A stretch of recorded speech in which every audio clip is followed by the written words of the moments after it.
நிலாவோட வீட்டாளுங்க சோழனோட வீட்டாளுங்களை அவமானப்படுத்துறதுக்கு நிலா தக்க பதிலடி கொடுத்துட்டு தான் சென்னை கிளம்புவாங்கன்னு நினைக்கிறவங்க நம்ம வீடியோவை லைக் பண்ணிவிட்டு நம்ம சேனலை இன்னும் சப்ஸ்கிரைப் பண்ணாதவங்க சப்ஸ்கிரைப் பண்ணிக்கோங்க. சேருக்கு எல்லாமே அந்த சீட் கவர் எல்லாமே போட்டு முடிச்சுட்டு நம்ம பல்லவனும் பாண்டியும் வெளியே வந்து பார்க்குறாங்க. அப்போ சேரன் அண்ணா நல்லா வேர்த்து ஒழுகி எல்லாத்துக்கும் ஜூஸ் கொடுத்துட்ருக்காரு. அண்ணன் போய் இந்த வேலை செஞ்சிட்ருக்காரு, பாவம் அவர் ஒத்தையாக எத்தனை வேலை தான் செய்வார் அப்படின்னு சொல்லி பாண்டி போய் அவர்கிட்ட ஜூஸை வாங்கி, அண்ணன் நீ போய் ரெடி ஆகுண்ணே, நான் இந்த ஜூஸ் எல்லாம் கொடுக்கறத நான் பார்த்துக்கிறேன், நான் ரெடி ஆகிக்கிறேன், நீ போன அப்படின்னு சொல்லி பாண்டி சேரன் அனுப்பிச்சி வச்சுட்டு அவரு போய் எல்லாம் கொடுத்துட்ருக்காரு. அப்போ பல்லவனும், அண்ணன் நீ ரெடி ஆகுண்ண, மேலே ரூமுக்கு போய் நான் போய் அண்ணன் தனியாக கொடுத்துட்ருக்குல, ரொம்ப நேரம் கொடுக்குற மாதிரி இருக்கும், எல்லாருமே வந்துக்கிட்டு இருக்காங்க, அதனால் நான் போய் கொடுத்துக்கிறேன்னே அப்படின்னு சொல்லிட்டு பல்லவனும் பாண்டியும் சேர்ந்து கொடுக்கலான்னு சொல்லிட்டு சேரனை ரெடியாக சொல்லி அனுப்பிச்சி விட்றாங்க. அப்போது அந்த வழியாக வந்த நிலாவோட அப்பா இருந்துக்கிட்டு, தம்பி என்ன தம்பி அங்கே கிச்சனில் ஏதோ ஸ்பெஷல் டிஷ்ஷு செய்யறதுக்கு செஃப்பு கடைசி நேரத்தில் லேட் பண்ணிட்டாராமா தம்பி, அது எப்படி செய்யறது, அது டேஸ்ட்டு சரியாக வருமானு தெரியலேன்னு புலம்பிகிட்டு இருக்காங்க. நான் சொன்னேன், நீங்கள் தான் சமையல் நல்லா பண்ணுவீங்கல்ல, நான் இப்போ ஒரு தம்பி அனுப்பிச்சுட்றேன் பார்த்துக்குங்கன்னு சொல்லிட்டு வந்தேன் தம்பி, போகிறீங்களா, போய் அதை பார்க்குறீங்களா, எனக்கு அது என்னன்னு தெரியல தம்பி அப்படிங்க. சரிங்க மாமா, நான் போய் பார்க்குறேன், உங்களுக்கு ஒன்றும் பிரச்சனை இல்லை அப்படின்னு சொல்லிட்டு சேரன் ரொம்ப யதார்த்தமாக போகிறாரு.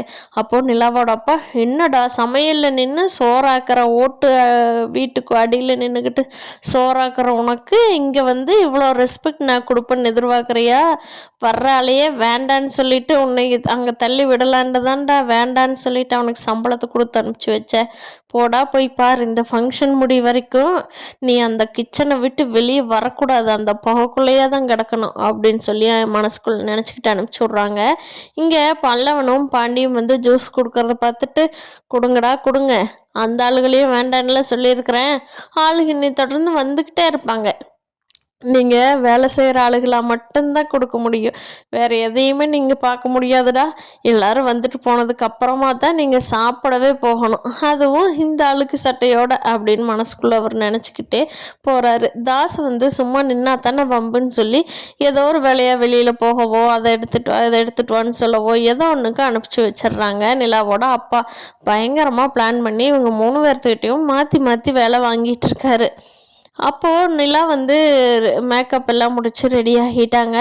சோழனை ஃபோன் பண்ணி கேட்கவும் சோழனும் ரெடி ஆனதுனால, பொண்ணு மாப்பிள்ளை 2 பேரும் ஸ்டேஜில் நில்லுங்கம்மா அப்படின்னு சொல்லி எல்லோரும் கூப்பிட்டுட்டு வந்துடுறாங்க. கூட்டிகிட்டு ஸ்டேஜில் நின்றுக்கிட்டு பார்க்குறாங்க. நிலா பாண்டியும் பல்லவனும் எல்லாத்துக்கும் கொடுத்துட்ருக்காங்க. சோழன் அங்கே பாருங்கள் சோழன், என்ன இவங்க 2 பேரும் எது கொடுத்துட்ருக்காங்க, அதுக்கெல்லாம் ஆளுங்க இருப்பாங்களே, அவங்க கொடுத்துக்கிட்டுமே, இவங்க என்ன பண்ணுறாங்க அப்படின்னு சொல்லி சோழனை கேட்கவும், இருநிலா ஒரு நிமிஷம், நான் பல்லவனுக்கு ஃபோன் பண்ணி கூப்பிட்றேன் அப்படின்னு சொல்லிட்டு அங்கே ஸ்டேஜில் அவங்க நிற்கிறதுனால இறங்கி வர முடியல.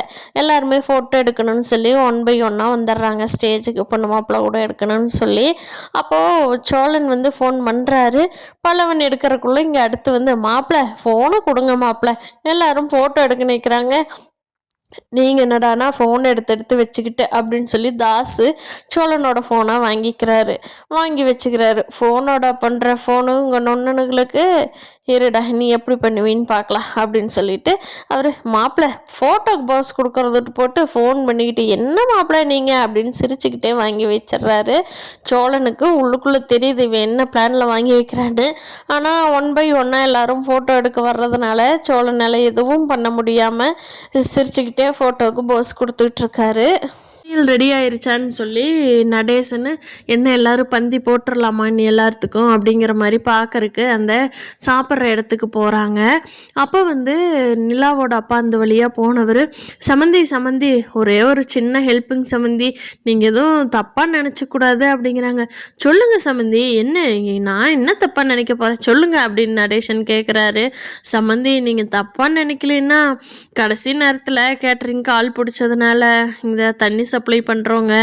இல்லைங்க சம்மந்தி, நீங்கள் கொஞ்சம் ஊற்றி வைக்க முடியுமா? ஏன்னா வர்ற கெஸ்ட்டெல்லாம் நானே பண்ணிக்குவேன் தான். வர்ற கெஸ்ட் எல்லாமே என்ன காணன்னு தேடுவாங்கல்ல, அதனால் பார்க்குறேன். உங்களுக்கு ஒன்றும் சிரமம் இல்லைன்னா இதை பண்ண முடியுமா? இல்லைன்னா நான் இப்போது தாஸ் அனுப்பிடுற வெளியில் யாராவது இருந்தாங்கன்னா கூட்டிகிட்டு வரட்டும் வேலைக்கு அப்படின்னு சொல்லுவேன். ஐயய்யா, இதெல்லாம் என்ன சப்ப மேட்ரு, நான் பார்த்துக்கிறேன், நீங்கள் போங்க. எனக்கு வர்றவங்கெல்லாம் எனக்கு யாருன்னு தெரிய போகுது, எல்லாம் உங்கள் சொந்தக்காரங்க தான், போய் பாருங்க சம்மந்தி, நான் பார்த்துக்கிறேன் அப்படின்னு சொல்லிட்டு யதார்த்தமாக பாவம் அவர் தண்ணி ஊற்றுறாரு. வர்றவங்களுக்கெல்லாம் தண்ணி வாட்டர் பாட்டில் எடுத்து வைக்க, கிளாஸில் ஊற்றி கொடுக்க, அங்கே அப்படி இப்படின்னு பார்த்துக்கிட்டு அவங்களுக்கு எங்கே சாப்பாடு என்ன வேணும் எதுன்னு பார்த்துக்கிட்டு, ஒரு வேலைக்காரனை விட மோசமாக எல்லாருமே வேலை பார்த்துக்கிட்டு இருக்காங்க. மனசுக்குள்ளேயே நிலாவோட அப்பா, அப்பாடா எல்லாத்துக்கும் ஆளுக்கு ஒரு வேலையை கொடுத்தாச்சு, இனி நம்ம போய் ஸ்டேஜில் நின்று ஃபோட்டோ எடுத்துக்கிட்டு வந்துடலாம், இவனுங்கெல்லாம் இப்படியே வேலை செய்யிட்டு அப்படின்னு சொல்லி நிலாவோட ஃபேமிலி எல்லாருமே ஃபோட்டோ எடுக்கிறதுக்காக ஸ்டேஜுக்கு போகிறாங்க. அப்போ நிலா இருந்துக்கிட்டு அவங்க அம்மாட்ட, அம்மா அம்மா எங்கம்மா அண்ணா மாமாலாம் காணா, பல்லவன் பாண்டிக்கு எதுக்கு இந்த வேலையை கொடுத்துருக்கீங்க? தயவு செஞ்சு வேறு யாருக்கிட்டாவது அந்த வேலையை சொல்லிவிட்டு அவங்கள போய் ரெடியாகி வர சொல்லுங்கள், ரிசப்ஷனே ஆரம்பித்தாச்சு, இன்னும் அவங்களுக்கு வேலையே இருக்குது அப்படின்னு சொல்லவும், ஏம்மா எனக்கு என்னம்மா தெரியும், எல்லாம் உங்கள் அப்பாவை தானே கேட்கணும், அதெல்லாம் நீ எங்கிட்ட கேட்டுட்ருக்க, அப்பா தான் ஆளெல்லாம் பார்த்தது மண்டபம் பேசுனது எல்லாமே அப்பாவுக்கு அண்ணனுக்கு தானே தெரியும் அப்படின்னு சொல்கிறாங்க. நிலா வந்து தாசும் அவங்க அப்பாவையும் கூப்பிட்டு, என்னப்பா நீங்கள் இவங்களுக்கு எதுக்கு இந்த வேலை கொடுத்துருக்கீங்க, அவங்க போய் ரெடியாகி வர சொல்லுங்கள் அப்படின்னு சொல்லுவோம். ஏம்மா நான் என்ன வேண்டான்னா சொல்கிறேன், பாரு அந்த தம்பி எவ்வளோ சிரிச்சுக்கிட்டு கொடுத்துட்ருக்காருன்னு, என்னமோ நான் கம்பல் பண்ணி கொடுத்த மாதிரி சொல்கிறியம்மா, வர்ற கெஸ்ட்டுக்கெல்லாம் கொடுக்கணும், ஆள் பற்றாக்குறையாக இருந்தது, நான் கொடுத்துக்கிறேங்க மாமா, நீங்கள் போங்கன்னு சொல்லி என்னை அனுப்பிச்சி வச்சாரு, நீ என்னடான்னா என்னம்மா நீயே இப்படி பண்ணுற அப்படிங்கிறாங்க. சோழன் முறைச்சி பார்க்குறாரு தாஸை. மாப்பிள்ளை என்ன மாப்பிள்ளை, மொழியெல்லாம் டிசைனாக மாறுது, நேரு பாருங்க, அங்கே ஃபோட்டோ எடுத்துக்கலாம், நில்லுங்க அப்படின்னு சொல்லி அந்த டைமிங்க்கு டைவெர்ட் பண்ணி விட்டு நிலாவையும் சோழனையும் ஸ்டேஜை விட்டு நகராத மாதிரி நிற்க வச்சுட்டு இவங்கெல்லாம் ஜம்முன்னு எந்த ஒரு வேர்வை துளி கூட இல்லாமல் நின்று ஃபோட்டோ எடுத்துக்கிட்டு வந்துடுறாங்க.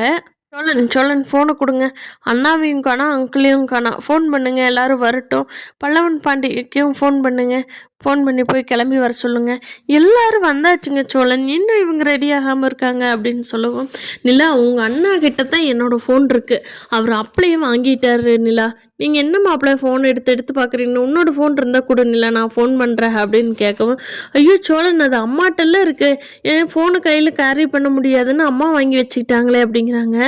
ஐயோ இப்போ என்ன சோழன் பண்ணுறது, அவங்க பாருங்க எப்படி வேலை செஞ்சிட்ருக்காங்கன்னு அப்படின்னு சொல்லவும், சரி பரவாயில்ல நிலா, அவங்க வேலையை முடிச்சுட்டு கிளம்பி வந்துடுவாங்க, சொல்லணுங்கிறது இல்லை, கிளம்பி வந்துடுவாங்க அப்படின்னு சொல்லி சோழனே நிலாவுக்கு அமைதியாக்கிக்கிட்டு இருக்காரு.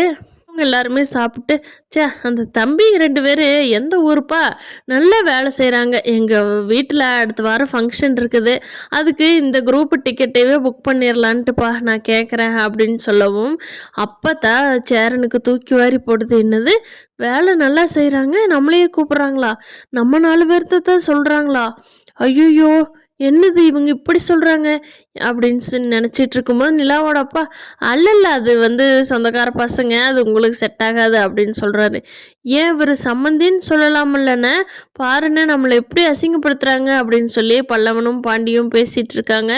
அந்த பக்கமாக சேரனுக்கும் கேட்டுருது இவர் சொல்லிகிட்டு இருந்தது எல்லாமே. இதையெல்லாம் கேட்டுட்டு எல்லாருமே, நிலா கிட்ட நம்ம எந்த பேச்சையும் சொல்லக்கூடாது, சோழன்கிட்டையும் சொல்லக்கூடாது, அவங்க 2 பேரும் சந்தோஷமாக அவங்களோட லைஃப்பை பார்க்கணும், நம்ம அவங்கக்கிட்டவெல்லாம் உண்மையை சொல்லி இவங்க யாரும் மாற போகிறதில்ல, அது ஏன் போய் நம்ம அவங்ககிட்ட சொல்லணும் அப்படின்னு சொல்லி இவங்களுக்குள்ளேயே பேசிக்கிட்டு நிலா சோழன் கண்ணுக்கு தட்டுப்படாமையே எல்லா வேலையும் போய் பார்த்துட்ருக்காங்க. இதையெல்லாம் கண்டுபிடிச்சி அவங்க அம்மா அப்பா அண்ணனை லெஃப்ட் அண்ட் ரைட் வாங்கி விடுவாங்கன்னு நான் நினைக்கிறேன். நீங்கள் என்ன நினைக்கிறீங்கன்னு கீழே கமெண்ட் பண்ணுங்கள் ஃப்ரெண்ட்ஸ். தேங்க்யூ.